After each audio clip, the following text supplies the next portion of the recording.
Hi everybody, how's it going? It's Mr. K, and I just wanted to talk to you today about the process of making a good sketch. We're going to be doing some sketching in the upcoming week here. We're talking about still life art. So there are some things to keep in mind to make a good sketch, and I just wanted to do a sketch for you and kind of demonstrate the process and to point out some of the things that might be important in making a good sketch. Okay, here we go. So the first thing you guys are going to want to do is to find something to sketch, a subject for your piece.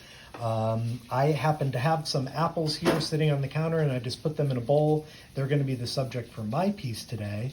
I'm sure there are some interesting things sitting around your house that you can use as your subject. So I'm going to use these apples. Okay, so we're going to get started on this sketch, and I think the first thing to remember is that this is just a sketch. It's not a finished piece of artwork, so I'm going to be moving quickly, like my hand is going to be moving quickly, and I'm not intending to have my lines be perfect as I put them in. I will sometimes notice that when people draw, they try to get their line just perfect the first time, and they don't feel like they can come back and make adjustments. And I'm here to tell you you can. So I am looking at my subject carefully. I'm going to use the word observing. I'm really trying to see the shapes that I have in front of me. I know this bowl is a round bowl, but I'm not drawing a round circle. What I am seeing is more of an oval. Okay, so I'm going to try to draw exactly what I'm seeing and not draw just what I think ought to be there. Okay. And notice how I'm working my way around. I'm adjusting my oval as I go. I certainly didn't get it in one perfect stroke the first time I touched the pencil to the paper. It takes some looking and some adjusting. Okay. I have 3 apples that I'm working with, and their basic shapes are one here more toward the front, one behind it that comes up straight about here and then arches its way over. Okay, about here. I have another apple that more or less sits in this place. Okay, so I overlapping the rear lip on the bowl with my apple, and I'm overlapping these apples, each one atop the other. Okay, in the front of this apple is where I mostly see that dimple. There's a little bit of a stem still on that one. Okay, and the shadow is there. I also have a stem on the front of this apple. I think I'm going to work with the shape here. This one goes straight, curves over on top, comes down. I feel like there's a little angle right there where it makes a sharper turn.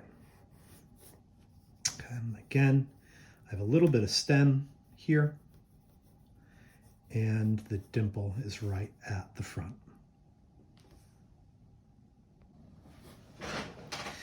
And this is the same way I will continue all the way through my drawing, like looking closely, making adjustments, trying to see the relationships of one shape to the next. And when I say that, I mean like I have this apple in the front. Where does this one kind of poke out from behind? And where does it poke out from behind this apple? Okay. We won't forget other details that aren't the apples. I have shadows in here to think about. One here.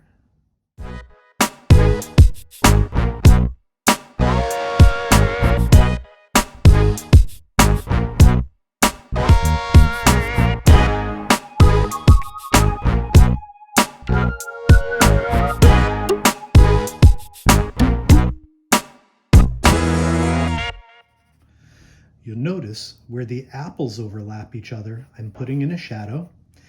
And whenever 2 elements of a drawing or painting overlap each other, that's a technique that we like to use, which is to put in a shadow. Wherever there is a darker value, like a shadow, the feeling will be like that object is farther back. Okay, so where there is an overlap, I put the shadow on the farther back object. Right here in this spot, we have this apple more forward than this one. And so to create that effect, I'm going to put a little shadow in that overlap as well. Whereas these are all three-dimensional objects, these apples, and all three-dimensional objects that are being lit from the top, like these are, will have some kind of shadow more on the lower portion. So.